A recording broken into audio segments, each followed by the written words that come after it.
So thank you, Martha. Thank you, all of you who have taken this time to join us. And Martha said something normal to the effect of really looking forward to this. I think you'd be better off suspending judgment and seeing how you're feeling when we get to the end of the presentation.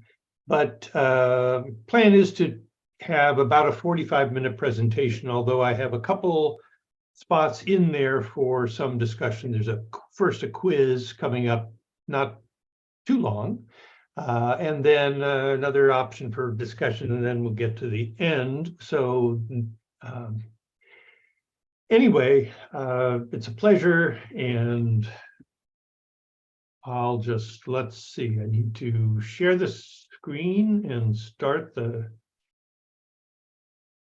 PowerPoint, or maybe the PowerPoint's already up. And my voice is a little raspy. I also tend to talk incredibly slowly in these contexts. And so if I really am doing that, just say, somebody shout out like, okay, let's move along here. Okay, am I sharing the screen? Yes, yes? Yes. Okay. All right. So as you know, the topic of my talk this evening is social dimensions of climate change mitigation. And what I'm really trying to get at, in a sense, is asking the question, what would climate policy, whether it's global through the UN or the US, what would it look like if social scientists, and I'm not talking about economists here, but the other social scientists actually had substantial involvement, as they are gradually beginning to. So, and I'll just say one of the things Martha mentioned was involvement in the Global Change Research Program Social Science Coordinating Committee, which was a great opportunity to, number one, work with people across a lot of disciplines, but also to really see the practical challenges of integrating social sciences into what is really very, very much a natural science dominated effort, both at the UN level, the US level, and so on. Okay, so don't need to belabor the point that climate change is becoming ubiquitous. But let's just start with a quote, excuse me, a quote from Margaret Thatcher. Remember, she was trained originally as a chemist. She said in 1988 to the Royal Society, "We have unwittingly begun a massive experiment with the system of this planet itself." We are now seeing, of course, the effects of that experiment, and we are seeing the effects of trying to undo the experiment, and the results so far are very mixed. I'm just going to touch on these topics, and going from left to right and top to bottom, and since you can all read, I think I'll not bother reiterating that. Regarding climate change, I think I just have 2 slides of very basic stuff. So we talk about the greenhouse effect. That is the major cause of human-caused global warming. But what are we talking about? So comparable to the role of glass in a physical greenhouse, in the stratosphere, both water vapor and carbon dioxide serve to keep the heat that radiates back from the Earth from going entirely back out into space, which we need, otherwise we'd freeze to death.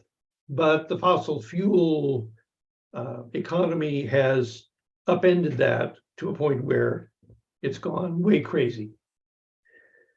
And we have to ask, how do we mitigate, as opposed, anthropologists have more commonly talked about, focused, I think it's fair to say, on climate adaptation for a lot of reasons. But they've also been making contributions to mitigation. But in particular, I would draw your attention to the work of sociologists, geographers, perhaps those two fields in particular.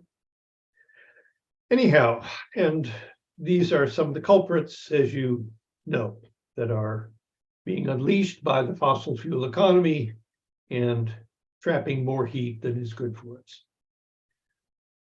Okay, and when we say, well, what drives that? This is, I'm sure, a simplification in some sense, but climate change drivers, really, emissions are proportionate to population, energy intensity, carbon intensity, and affluence. So population is pretty straightforward. Energy intensity, the amount of energy we use in doing work. Carbon intensity is the amount of carbon involved in a unit of energy. And affluence, in mainstream economic terms, the GDP per capita. And I think it's more or less fair to say for mainstream economics, the more the better. More affluence, the more successful the society, et cetera. Okay, we're, of course, beyond recognizing that that's not so. We might like to reduce population. Clearly, social policy is a very blunt instrument for that. Using energy more efficiently is a very good tool. Decarbonizing by shifting from, say, coal to wind power, definitely useful. And then we have the question of affluence. What constitutes, and here I'm really talking about the post-industrial societies, not the poorer countries, but what constitutes an adequate way of life, a satisfying way of life. Increasing number of people questioning growth at all costs, more as the key to happiness. All right, so we'll belabor that point. And these two particularly appropriate for social and behavioral interventions. All right, so I'm going to set up the argument by contrasting the fate of trying to correct the depletion of the ozone layer and trying to correct the buildup of greenhouse gases. So law of unintended consequences applies here. In the 1930s, engineers began phasing out ammonia from at least household refrigerators because it's extremely toxic and corrosive, and replaced it with a wonderful new class of chemicals, the chlorofluorocarbons, which are non-toxic, non-flammable, at least non-toxic in small doses, non-flammable, etc. Now, another thing the stratosphere does is buffer us from harmful ultraviolet radiation. And in 1974, excuse me, in 1974, Molina and Rowland discovered that the chlorofluorocarbons from refrigerators and from aerosol propellants and so on was destroying the ozone layer. In this fashion, although I won't go into the chemistry, in which I'm certainly not very well qualified to speak. But here's the key point I want to make, first of two. That discovery, which won a Nobel Prize, was 1974. The accord which phased out chlorofluorocarbons and was signed by, I believe, all UN members, came only 13 years later. That's an incredibly short period of time. You can see this more visually here. We have ozone depleting substances, 1980 to 2015. The Montreal Protocol was signed here, and you see almost immediately a rapid decline. And in fact, as most of you know, the ozone is gradually returning to its baseline state. Now, contrast that with the situation of the buildup of greenhouse gases. Here is 1990, when UN climate change negotiations began. And here we are roughly today, steady increase in all, this is CO2, but all of the greenhouse gases. Looking at this in a little more detail, The greenhouse effect was actually identified in its relation to fossil fuels in the 19th century, was confirmed empirically in the late 50s. Climate negotiations begin, and then we have two major agreements internationally, Kyoto Protocol in 97, Paris Agreement in 2015. So what happens to the concentrations of CO2? They continue to rise. Over this period, more than 40%. A little bit better way of measuring what's happening, and in contrast to that ozone graph in the previous slide, here is what happens between the time the UN begins negotiations and 2020. Annual global emissions of CO2 rises over 60%. Now that's the opposite of progress. And I'm sure it's true that without the measures that have already been taken, this would be worse, but this ain't good. All right, so here we're coming up on this. This is your quiz, and it also frames the points that I want to make following it.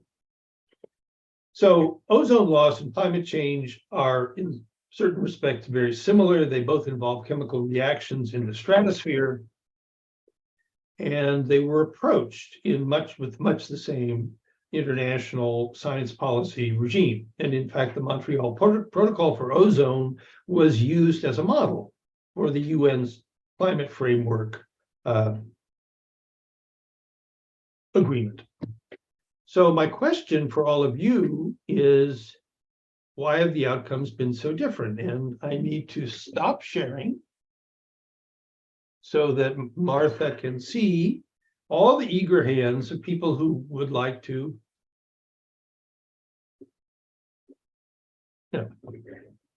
join in here. If any. And it's best if you use the raise hands function, because then you just come to the front of the line.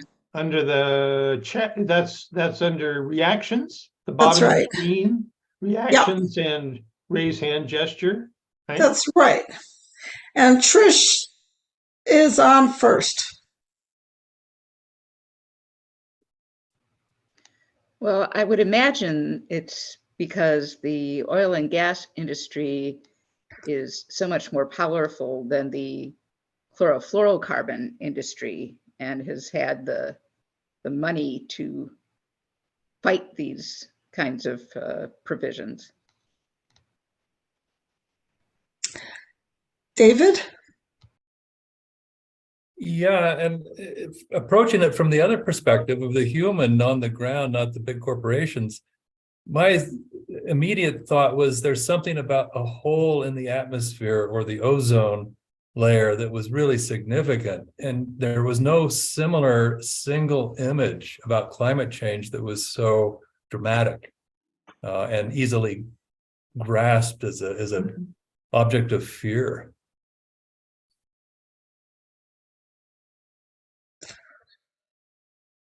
Emily? Well, one of the reasons is that much of the carbon is absorbed by the oceans. And the research available and the research instruments available for studying the oceans were far behind the need. That is being addressed at this time by massive efforts for engineering in sensors, the photographic systems, sampling systems. It's just a lot, all sorts of robots under the sea gathering specimens to understand, especially the middle ocean. So part of it is scientific. We weren't ready to deal with the problem. That isn't the whole thing, of course.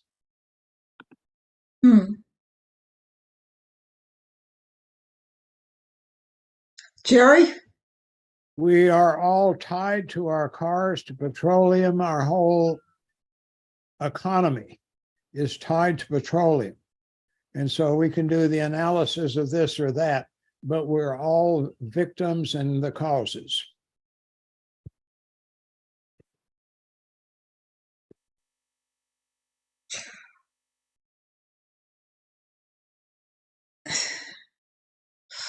So should we move on? I mean, Sure. but I mean, I don't want to stifle more. So first, I'm not the Wizard of Oz. I don't have the magic answers here and so on. Maybe we're all colleagues. And these are all, to my mind, all relevant factors. But if anybody else wants to throw things into the pot. Okay, let's move on, which I guess means not leaving the meeting, but sharing my screen. Be careful what button I push here. Okay, so my take on that, well, all of those are insightful and from my limited knowledge, correct. I want to emphasize 2 points, one of which has largely been stated and the other not. So first of all, as several of you said, on the one hand, the contrast, chlorofluorocarbons, I think there were, when the Montreal Protocol was signed, I think there were 24 companies in the world manufacturing these. Those were based in 14 countries. It was a very, very small and specialized market, and they were able to formulate with some ingenuity alternatives that had much less greenhouse gas, ozone depleting effect. In contrast, the fossil fuel economy is threaded through this is 2010 data, but it's threaded through everything from electricity generation to agriculture, forestry, other land uses, building, construction, transport, industrial uses, and so on. Clearly so, and the broader phenomenon, which many of you are familiar with, so-called carbon lock-in, has aspects of technological lock-in because the technology is so ubiquitous, an institutional lock-in based in part on the power of the major industries that produce fossil fuels, and then the social lock-in based on, as Jerry said, we're both victims and creators of this. So that's one point. The social lock-in is another way of framing the illustration at the left, more commonly framed in terms of social practices in a lot of the literature recently on climate mitigation, something that's very familiar to us, but is used by many disciplines. Driving a car is a social practice. The car as a vehicle of freedom is so there's a lot of cultural baggage that supports a certain level of different levels of consumption. But the other aspect is how problems are defined. And that's what I'm going to get to, what many have called a modernist climate governance. Same approach for both ozone and greenhouse gases, but it worked okay in the case of ozone, but for reasons I will argue, it does not work okay in the case of climate change. So here we are, the latest of the grand jamborees, Council of Parties 27 at Sharm el-Sheikh last fall. 33,000 people attended. Think of that. Get your mind around that as an effective decision-making event.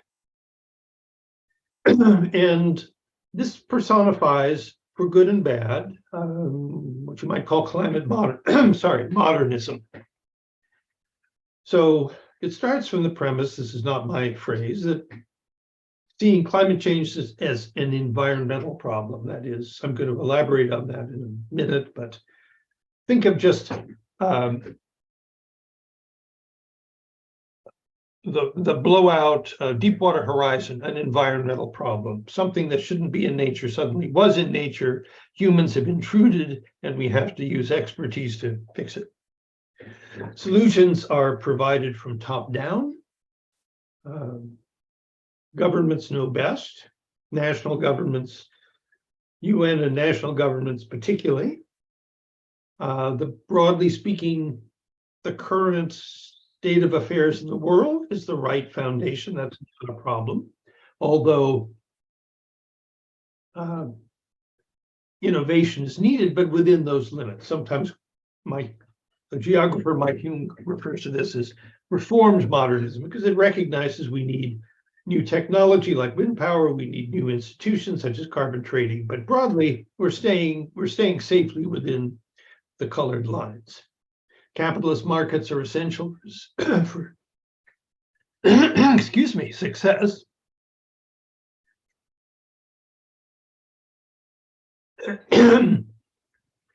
And the goal is sustainable growth. And very importantly, modernism is the phrase most will recognize. It's post-political. It excludes many things that we might feel are critical: human values, social systems, patterns of ownership. It certainly goes out of its way to avoid popular mobilization on these issues in any disruptive sense. So, I did one too many. So, another way of looking at it is that all these things, which are emblematic of the types of things we as anthropologists are concerned about, are off the table in the current system. All right, so then I'm going to sum up the kind of the two perspectives I'm trying to contrast here. I already said that the modernist program, the UN, et cetera, sees climate change as an environmental problem. Natural sciences offer the answer. And we need technical solutions, which means expert-driven. That's, I'm going to do that again. That's supposed to bounce. Come on. Well, it doesn't. In contrast, we can view climate change as a social problem, which does not reject many of the approaches of the right-hand panel, but goes beyond them. We know as social scientists that climate change is part of a coupled human-natural system. It is a systemic expression of our world. It's not simply a boo-boo, it's not love canal. And we need all of the disciplines and their perspectives to be engaged. And particularly importantly, effective solutions require not just everybody at the bottom, where I include myself, waiting for the voice from on high, but rather citizen engagement, citizen innovation, and citizen mobilization. All right, so if in terms of translating that to more practical, what should we do? This is my this is my list of suggestions. And they're kind of the the alternatives to the list on the left. Consider climate change in its social context, shape mitigation strategies around values, human values. Consider climate positive changes to economic and legal institutions. Encourage social mobilization around shared goals, not beliefs. We'll be explaining these points shortly. And finally, most importantly, pursue climate action as a co-benefit of other socially desired goals. About 12 years ago, a group of social scientists, including the late Steve Rayner, anthropologist at Oxford, many of you know his work, issued a series of papers which made this point, lots of points, but particularly the notion of we need to aim for climate change as a co-benefit. And sadly, that work has not had the influence that it deserves. But I've learned a lot from his and his colleagues' work. Okay, I'm going to shift to, excuse me, 3 examples. My voice will hold out. The first one deals with the ever tricky relationship between science and politics and policy. So those on the side of the angels, those who recognize climate change as a problem and intend to do something, believe in science.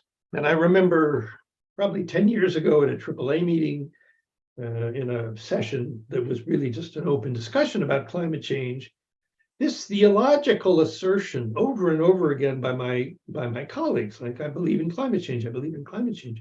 And I finally said, you know, I get the doctrinal, I believe in the Father Almighty, maker of heaven and earth, and Jesus Christ is, I mean, this may not be my belief, but those types of assertions, that's really, but we shouldn't be believing in climate change. As social scientists, we really need a more intelligent way to engage than simply saying, these are my beliefs, and anybody, because it kind of brings us to the George Bush 9/11 response of those who aren't with us or against us. Okay, believe in science. When one of my heroes, Greta Thunberg, testified to Congress in 2019, she said, I don't want you to listen to me. I want you to listen to the scientists. And she presented them with the 1.5 degree warming report, I believe. Anyway, she gave them a volume from the Intergovernmental Panel on Climate Change, the UN science arm, and said, I want you to listen to the scientists. I want you to unite behind science. Now, many of you in this audience, I'm sure, some of you may have been reviewers for portions of the IPCC reports. Others have just tried to wade through it. Well, the latest report, AR6, came out in 2021, 2022, is about 10,000 pages. And these are not, you know, run, Dick has the ball, or so on. I mean, this is dense stuff. Even the summary for policymakers requires an enormous amount of background information even to figure out what they're saying. So when you ask people to unite behind the science, yes, climate change is real, but when we get more specific, this gets a little more problematic. And then I want to make another point, which people may or may not agree with, but we discuss a lot, we on the people engaged with climate change issues and activism, about the terrible things that the climate denial machine has done. And there's no question, the beginning in the 80s, I think, really, big fossil fuel companies, the coal companies, and a whole bunch of other interests, and then later joined by just right-wing agitprop types, increasingly mounted a disinformation campaign on that climate change was not real, et cetera, et cetera. And that's all serious, and I don't diminish that point, but one of the corollaries of that, I think, is that it has given the scientific community, the activist community, essentially an excuse to explain away the lack of greater popular support. If people are not with the program, it's because all those terrible right-wing thugs and fossil fuel corporations have been whispering false things in their ears. And this book, John Cook is a climate scientist. He published this, essentially it's not a graphic novel, but a graphic treatise in 2020, Cranky Uncle versus Climate Change, basically sets this up very neatly.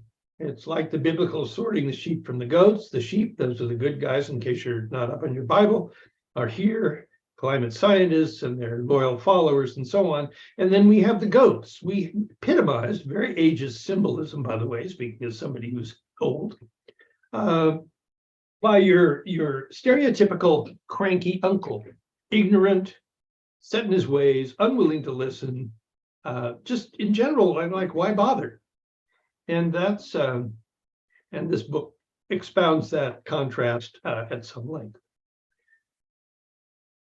Okay, so what are some of the practical consequences of being all in for science? Well, on the one hand, thank God, the atmospheric sciences and many other sciences have given us a deep understanding of what is causing and what could help reverse global warming. But we have taken the Greta principle, or the powers that be have, in a sense, taken the Greta principle too literally, because we've also allowed science to frame the problem. To fight climate change, reduce greenhouse gas emissions. Well, in a technical sense, of course, that's true. But as a practical matter of motivating people for change, it sucks, if I may be allowed to use a technical term. Because when you set things up this way, the costs are culturally salient and the benefits are not. The costs are short-term, local, and easy to recognize. And this man is an example, coal miner, who recognizes the short-term implications of decarbonization.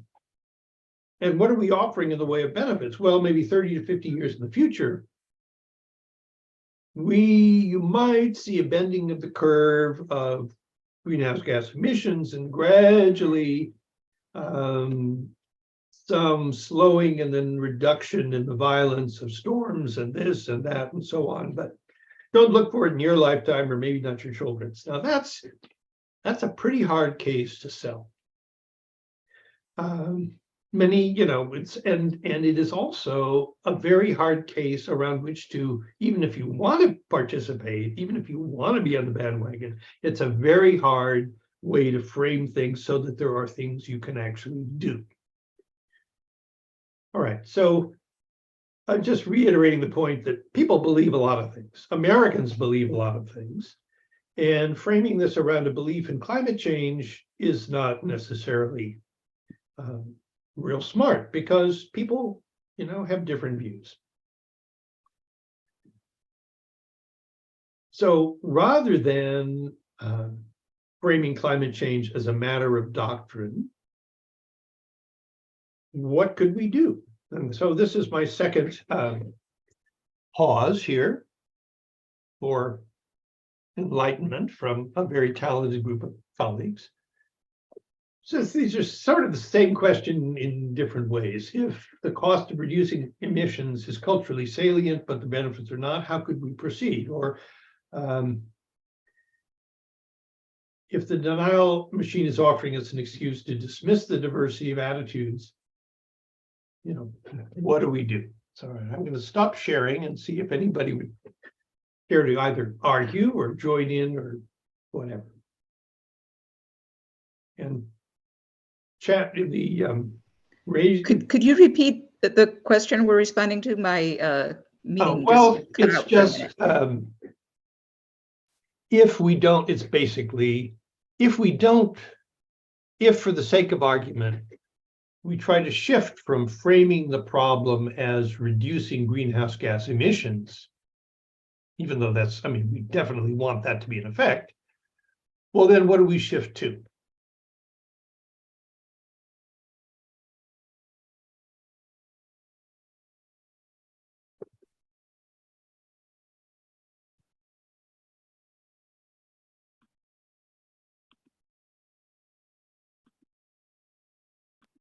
I'm calling on myself. So I think the problem is it's changing from an individualist mindset to a communal mindset, and looking at, and I don't really know how to do that. People have been trying to do that for a very long time. It's thinking not just of ourselves, but of the future. So I would love to hear the wisdom of other people, because I'm not sure how to make that shift. And so maybe Trish does. Well, I don't know, but that I have like the answer. But one thing that occurs to me is looking at it in terms of all the impacts of increasing greenhouse gases on our food system, both on land and in the ocean, and that we could lose some species and some kinds of cultivars that we're used to, or we might no longer be able to access them here in the United States, and we would have to import them. So it's just a question of your food budget may increase, and you may not get all the familiar foods because they will be, taken out in certain locations. So if I could respond, Trish, and ask you to just elaborate a little bit. So you provided a very good example of one of the, what do we want to call it? The second order effects of climate change. Change in the food supply has economic consequences and so on. But given that my question is, however poorly I worded it, is really trying to get at climate action. You provided another argument for you provided another argument, a good argument for why people should be concerned. But I'd like to, what I'm asking in this question is really taking this a step further. What do we do? Or, maybe that's not, and I'll think about that and let somebody. Okay, and I also want to emphasize, I am not at all saying that the plethora of arguments for all the harms that will result from climate change should be scrapped, not at all. I'm simply saying they're not enough. We want that and other things. Maybe we don't want arguments. Anyway. Emily. I agree very much. We want action and not arguments. In the South Pacific, we have been working, my little group, in national policy planning around these issues, but not solely from the climate point of view. We are including in this area, totally participatory, from the communities to the provinces to the central government, consultations and idea retrieving from people about what can be done in all sectors related to human growth and development. So that would mean education, early childhood development, health, nutrition, sanitation, the areas of social welfare and social protection, and including within all policies, climate sections that have to do with what to do beforehand in preparation, what to do in terms of recycling and all the rest of that, what to do during the events that occur, which are drastic, and what to do afterwards. And what I have discovered personally is the enormous resilience of people who are buffeted by not only climate change, but volcanoes, tsunamis, cyclones of various kinds that are, of course, that is related very much to, but earthquakes, droughts, water infiltrations, the loss of agriculture, animal husbandry, and fisheries. It is unbelievable how bravely they are facing these extremely challenging issues and are acting. It is not just policy, it is going into action. And this is happening in, everybody's trying to make it happen in all of the countries of the South Pacific. It is particularly well developed in certain countries, which I could name at some point if you'd be interested. But that is action. And another point I'd like to make is that I believe in children. Greta is an example. I think the younger generation has a really good understanding of the existential threats, and they are acting at a macro and micro level, and I think very effectively, although I think more is needed. Thank you. I had the opportunity to say that. No, thank you. If I can just interpret in part, Emily, in terms of the context of this talk, your comments, I think in part, maybe it would be fair to say you're suggesting, or you're in fact implementing, that climate change be integrated into in terms of government programs or popular participatory programs, it's not a separate thing off there by itself. It is integrated. It should be integrated into every aspect of goals. I was going to say, right. I totally agree with that. And that's what we're doing. That's what they are doing. We've helped them with the participatory processes, various kinds of methodologies, assisting them to derive their own answers to their own questions using a cognitive anthropology approach. And in that way, it has been possible to move forward very rapidly and with great enthusiasm. Now, of course, the proof of the pudding will be, will they implement a lot of these different initiatives? I think they will, and the reason is because there are people who are behind this, who are in the UN, principally UNICEF, but there are some other, many other actually, agencies in the region that are supporting this type of initiative. But we've been the ones who have really gotten it moving.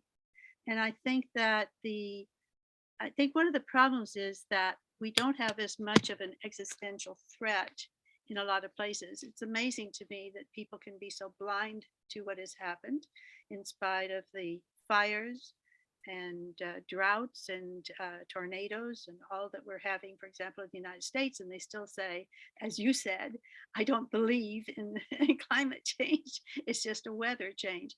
Well, they're so incredibly wrong. And again, there is a profound basic issue of, can we convince people to believe in facts again, in science? I'm very concerned that I have, every day I watch television programs after I get rid of other work, to be able to try to understand what is lying behind this incredible resistance. And it's not just that people want to make money and they're greedy and so forth. Right. There, but we really have to get underneath these values issues. Thank you. Hey, Jerry. Okay, we live in a very complex world.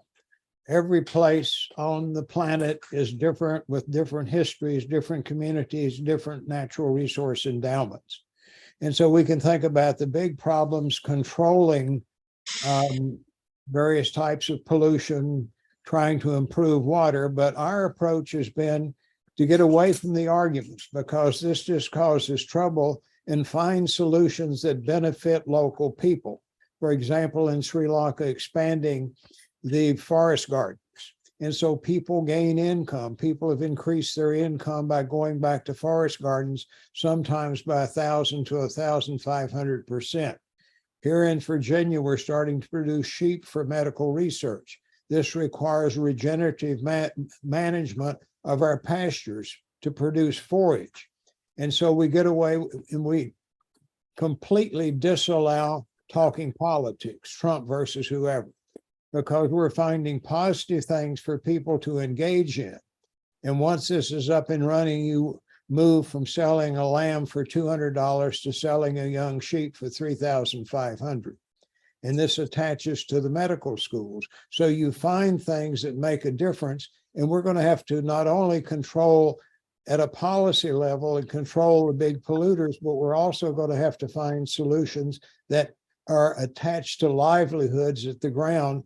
And as we change the whole world, the livelihoods are all going to change. And so it has to be a concerted effort at all levels, something Emily was saying.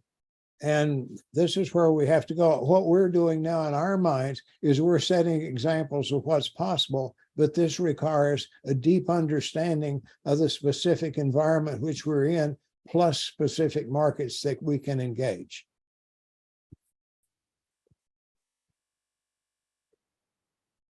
So, David?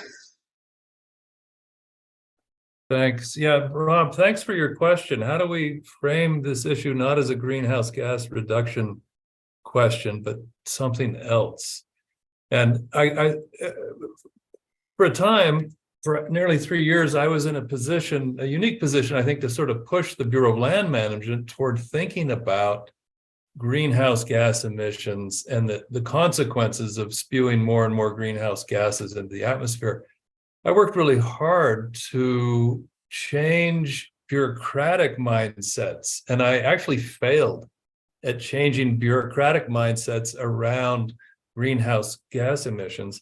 So your point is really well made for me, Rob, because of my own experience failing to convince my colleagues that they needed to think more carefully about greenhouse gases and the consequences of those gases, as you showed. So I was frustrated by an absence of interest in collectively within this little realm of government that I worked in to think about what we could do to help reduce those emissions. There just seemed to be no real interest among the senior executives of the Bureau of Land Management to think about those issues. Tremendously frustrating to me. So your question, I think, is really, it resonates with me because I probably framed it the wrong way to get action from them that would be consequential. So Or thank you. not. Yeah, thank So- you for reframing that. And so anyway, I just wanted to bring that up as one of my frustrations. And if you have some advice about that reframing, I liked Emily's position. Look, lots of people are reframing it anyway. We don't need to do it in government. They're doing it themselves. I think Jerry said something similar to that. And so maybe it's not within the government that we need to reframe that, but it's more broadly in citizens who are actually taking action themselves and not, and let the government follow behind them. Yes.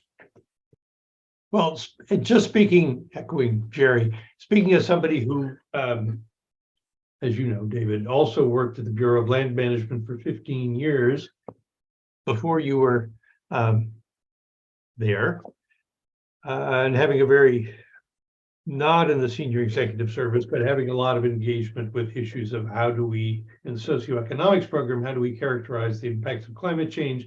How do we use the social cost of carbon, et cetera, et cetera? It was, there are just institutional barriers, particularly in an agency that is legally obligated to lease oil, gas, and coal. Okay. Right. Marcy. Rob, I will also echo my thanks for framing the question. When I saw it come up on the screen, I was like, yep, that would be the big question. How do we do that? I think I want to echo a little bit of what Jerry was talking about, and I wanted to add a bit of an experience from the agency that I work for at Department of the Interior. I was with the National Park Service for 7 years, and as part of their climate change response program, and worked fairly closely for a while with some of the interpretive rangers and the program for interpretation. And our head of interpretation at one point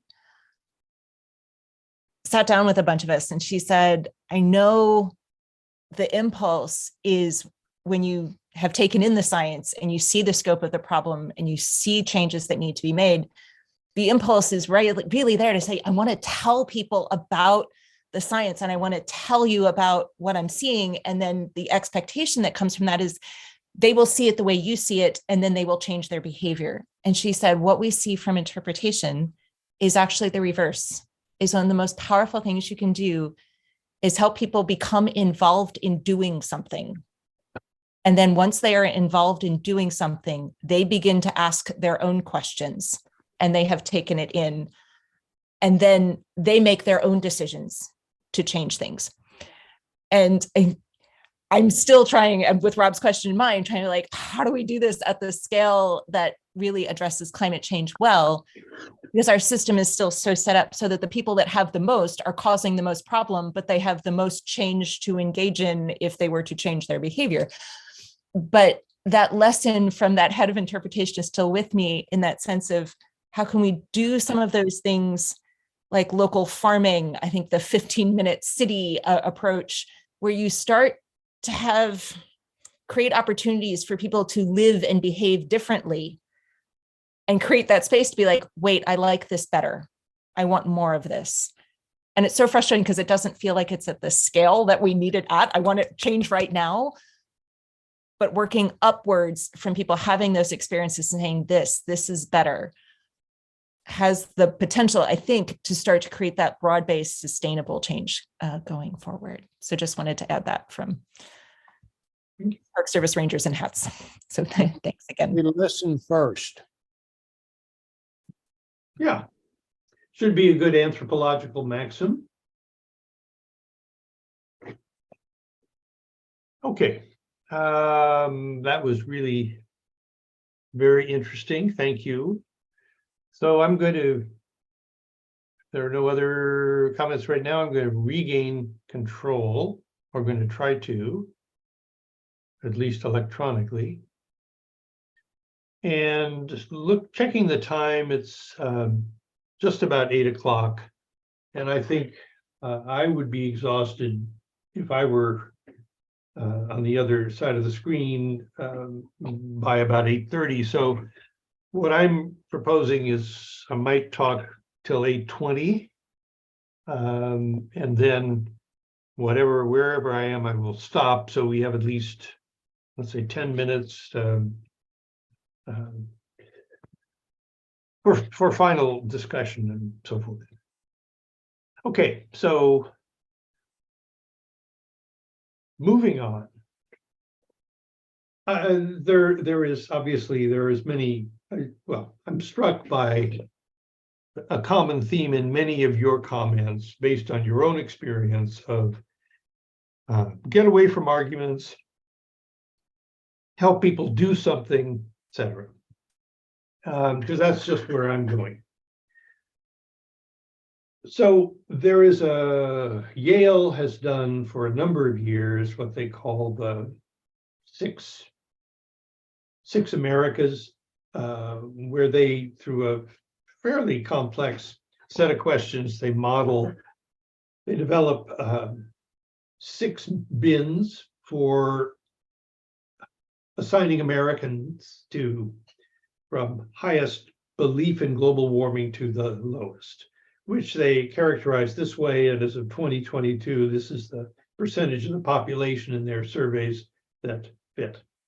Okay, so in doctrine, in terms of belief, the alarmed and the dismissive are at the opposite ends. There are the dismissives and the doubtfuls, and the disengaged are those the fallen away whom we need to bring back. Or so we might frame it. A part of my experience before, throughout my career, I was also a local elected official out west. I've spent most of my life out west, and I worked with a lot of quite conservative county officials. And then at BLM, that brought me into contact with a great many county commissioners from across the Western US. Also, you could generalize rural, we're talking rural West here, pretty conservative. And they actually do function more or less like normal human beings. And I say this, I don't mean to be sarcastic, except that we have all sides have gotten themselves into such a polarization, magnified by the press, but real. It's kind of hard to remember that maybe there are some things we share in common. Okay, so I think you can see where I'm leading. Even in the Yale survey, which is designed to show the maximum difference among Americans over this issue, both the alarmed, apparently a majority, as far as I can tell from the article, majority of both the dismissives and the alarmed agreed that both personal and societal action is needed for energy conservation. Now, right there is your common rallying point. Right there is a way in which you work across this political spectrum to get people engaged, but then the question, so when we don't frame it in terms of belief, but rather what needs to be done, what are the problems and what needs to be done, doesn't matter what the issue is, climate change or anything else, you get further. Okay, I'm going to move, so climate change, a co-benefit here. of energy conservation. I'm going to now do briefly run through a second short case. This is actually a specific situation in the islands of Scotland concerning wind power. Okay, so yes, more for those of you who need a political orientation, the imperialists are down here and fighting for centuries between the Scots and the English. And gradually this lowland Scotland and to some degree Highland Scotland is anglicized and brought into a capitalist economy, etc. We're going to focus here on the isle called Isle of Lewis and Harris in the Outer Hebrides. When the topic is wind, you get an enormous amount of wind from the Atlantic out here. Okay, resource periphery is a term I'm sure we're all familiar with, but basically a geographic expression of inequality where certain areas are geographically peripheral to the metropolitan and provide the resources that actually boost the economy in the capital. The Shetland Islands up here currently do this for Britain's oil and gas industry. That's their access point, really, the jumping off point for oil and gas in the North Sea. And there's a beginning, at least, of that role for the Outer Hebrides with wind power. But as we know as anthropologists, power and resistance go together, and people living in resource peripheries often mobilize to counter unwelcome development and using some traditional ideas of social organization, traditional values, which can in fact forge alternative visions for change. Okay, so if anybody is Scottish here, as I am in part, apologies for this ridiculously compressed little history, but need to understand a bit of this. So going back several centuries, the Highlands were organized by clans in a fashion that is familiar to us as anthropologists, and land tenure really came to followers, clan members, but people who were following a military leader. By right of that, they held land and they were able to then march off to support their chief in whatever raid on the British or intra-clan fight was brewing. Okay, you had a series of James II was the last Catholic king of Great Britain in the late 17th century. And that was followed by a series of efforts by Scottish Catholic, that line, to reassert its primacy. And it all came finally crashing down in 1746 when his grandson, so-called Bonnie Prince Charlie, thinking he would be greeted with hugs and flowers when his troops marched south into England, found a very different welcome, and at the Battle of Culloden, which is near Inverness in northern Scotland, was decisively defeated, which led to what we might recognize as a sort of familiar pattern of pacification and development. The clan lords some were totally stripped of any assets, but mostly they were stripped of power, and they obligingly became capitalist landowners, and their followers became tenants. But one of the problems here, excuse me 1 second, I'm going to get my clock resumed. One of the problems is that now hooked into a global economy, their former chiefs, now landlords, followed one economic strategy after another for greater returns. First, more intensive farming, then sheep herding, and then finally turning everything into estates for hunting, which pushed an incredibly large proportion of the tenants off the land altogether. Many migrated to other parts of the world, and others entered labor markets, and some became crofters still on the land, but with settlements that they rented and that were deliberately made too small to provide enough to support themselves by farming. That was the so-called clearances. Now, I want to now we invoke culture here for just a moment. Getting back to the point regarding the innovation inherent in traditional ideas confronting unwelcome change. A key concept in traditional Scottish Gaelic, in the language, is the notion of duchess, and I will not pretend I'm pronouncing it correctly, but it combines homeland, personal identity, and a sense of rights to the land. I'm just going to play about 20 seconds from this recent film called Duchess, which makes this point.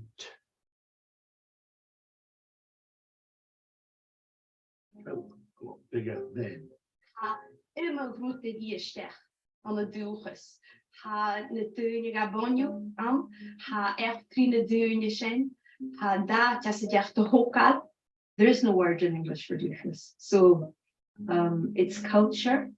So it's everything that's around you, but it's also everything that's in you. Stop. Enough. So everything that's around you, but it's also everything that's in you. And we'll see in the next couple slides how this principle was reasserted in really the 21st century. Okay, so we're jumping ahead here.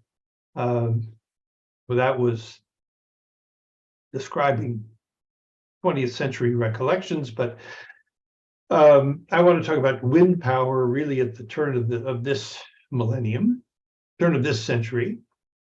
So this is the Isle of Lewis, and you're seeing a proposed wind power development.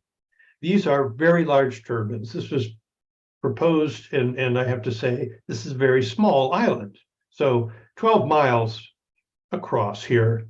And these are, each one of these, or at least the first set we proposed, are about 300 feet tall.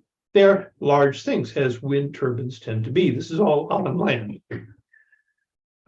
This was proposed in 2004 by a consortium, a multinational consortium,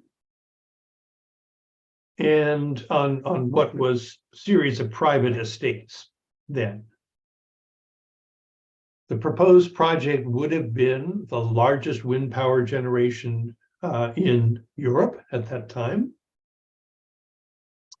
It was widely opposed for reasons that aren't hard to understand, and the Scottish government, which had new powers in the 21st century and authority over domestic activities in Scotland, denied the application.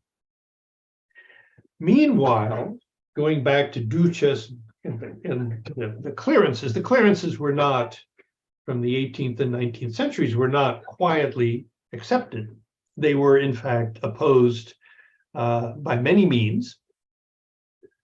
And into the 20th century, late 19th to 20th century, the opposition took more parliamentary form, with certain limited rights being granted even in the late 19th century to crofters, people who were on these small allotments. But, so first, here's a statement when the wind power became such a big issue.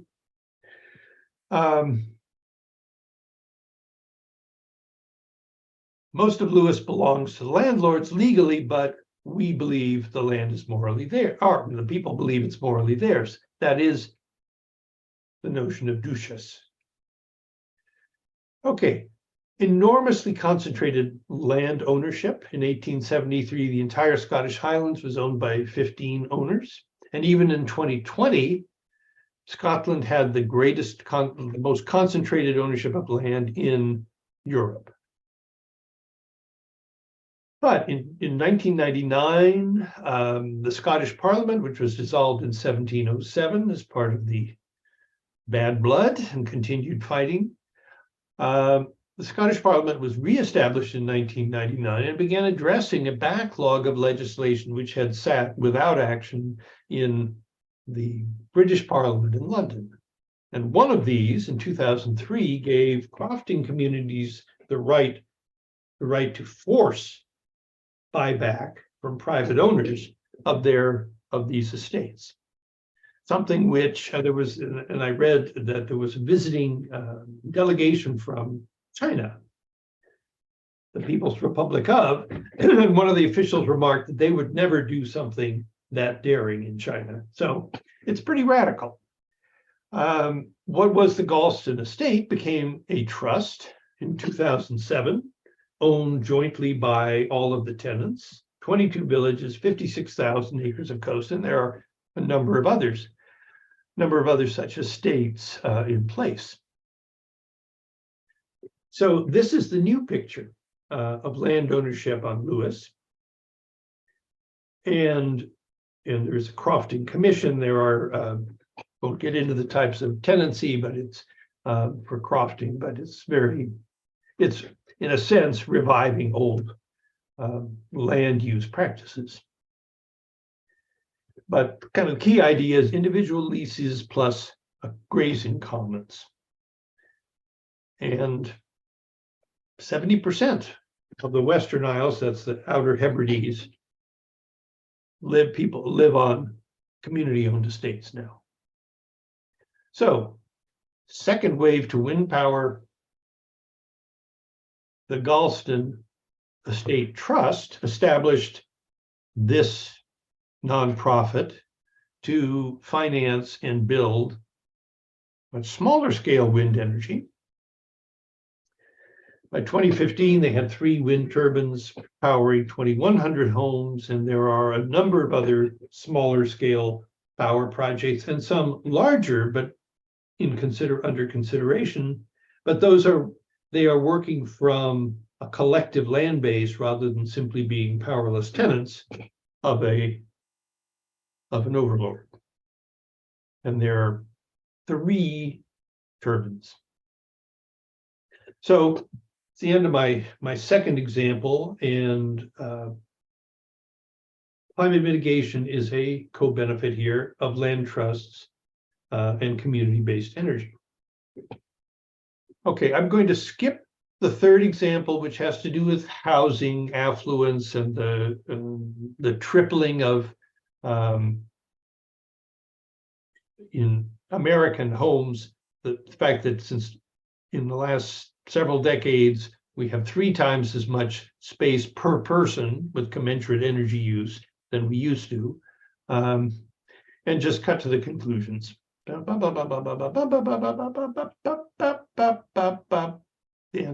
answer is social innovation in housing. I'll just say, housing becoming larger, more expensive, more energy wasteful. Well, co-housing, there actually is a whole lot of experimentation today, as many of you know, but here are 2 examples in the Netherlands.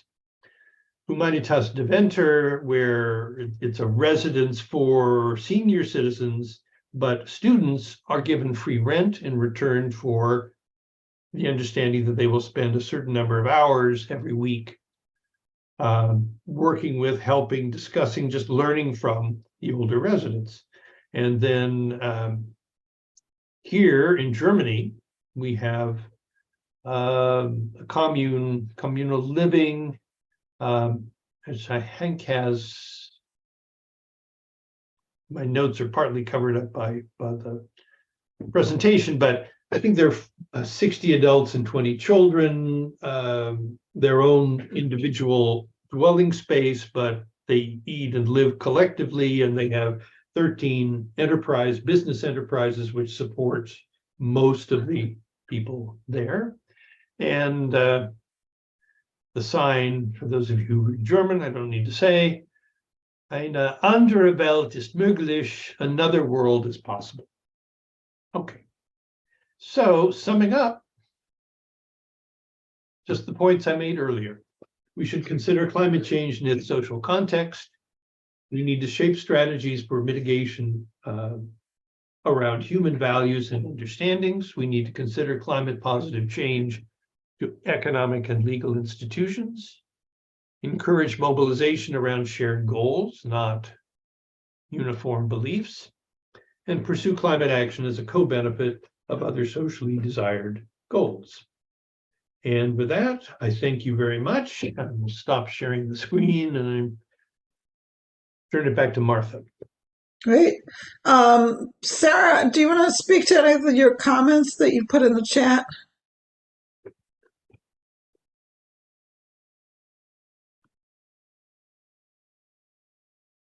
Just a couple of more examples of this, so you can look to the Isle of Egg was a great inspiration as part of the movement that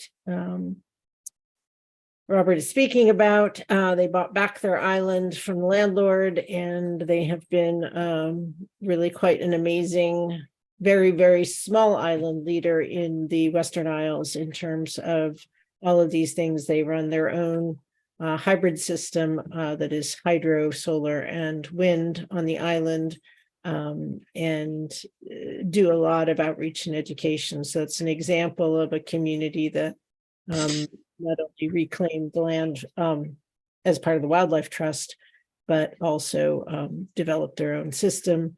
And we don't have to look abroad to eco-villages that are doing these kinds of things. Ithaca has a really good example. There are, of course, bunches of others, but that's one of the longest standing where people do have enterprises, community farm with all sorts of different other enterprises interactive on the outskirts of Ithaca. So those are ones that are local in the US, because really we have the biggest footprint. So we need to not just be looking at other places that already have smaller footprints and getting smaller, but how do we, where are we being successful in the US? And so the Eco-Village, they have now, I think they're on they've got at least 3 set up, and they may be even on to a 4th at this point. So that's another really good example. So, Thank you.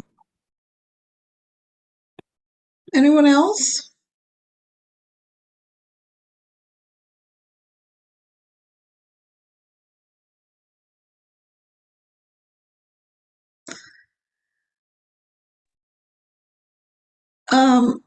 Stanford, that's just a thumbs up, or you have a comment? Yeah, I have a question. Can you hear me? Yeah. Yep. Okay, thank you. Thank you very much for a very interesting talk, Dr. Winthrop. My question is, you mentioned that something about the IPCC and the science, the assessment report, periodic assessment reports, how they're getting much every time longer and more complicated and more dense and all that. And I think you could say that about the general literature, scientific literature, at least on climate change. It's grown enormously. It's a lot of it's quite difficult to wade through. Do you have any ideas on how to simplify some of the key messages in the science for the general public, especially since it seems as though you're arguing that we need a values change to really turn things around or so? Any ideas on that? Well, I have a few ideas, but I think there are a number of people in the group this evening who may have other and maybe better ones, but I'll start. So the question of the relevance of the IPCC reports is not new. In one of the many slides that I considered discarded in putting this together. I had a clip from a 2014 Guardian article that was saying, the IPCC reports are really not reaching the public narrative. So it's not a new question, and the debate over what the IPCC should be doing is, as you recognize, it's not new. One predictable answer speaks to the content, which is not probably the main point I was trying to make, which is that there's been incredibly little social science, apart from economics, which fairly or unfairly I view as doing a rather different thing.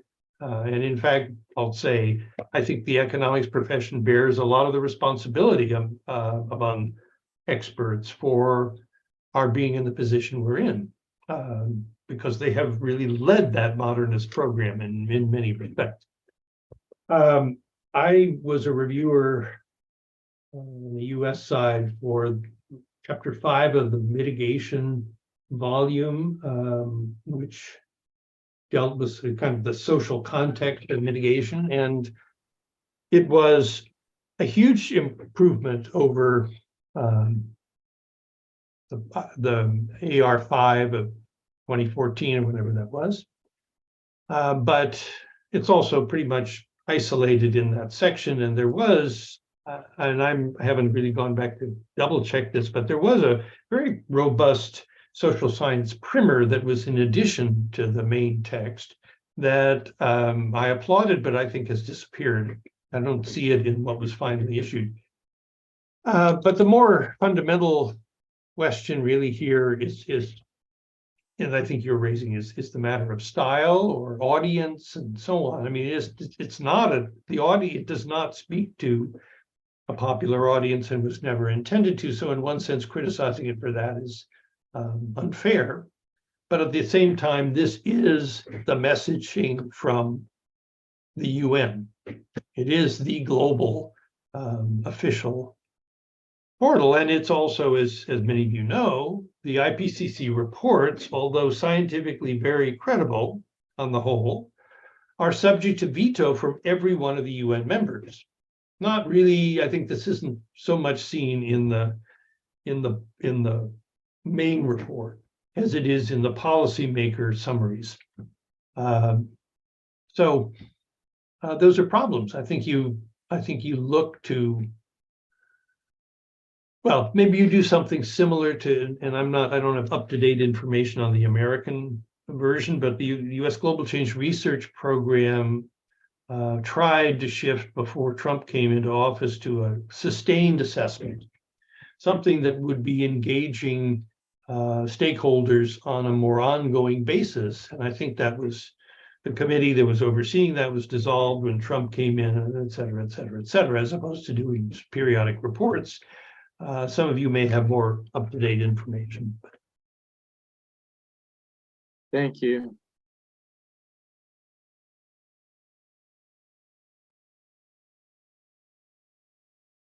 Anybody else?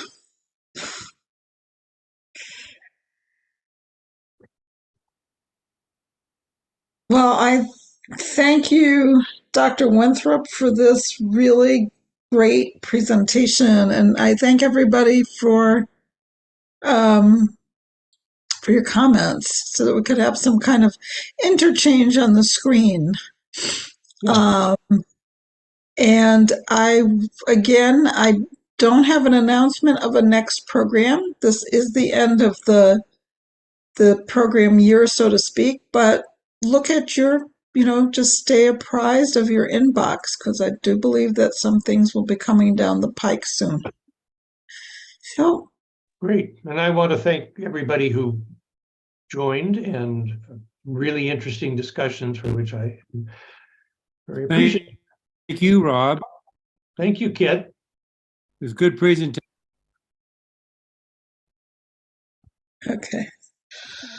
okay, take care, everybody. Have a good night.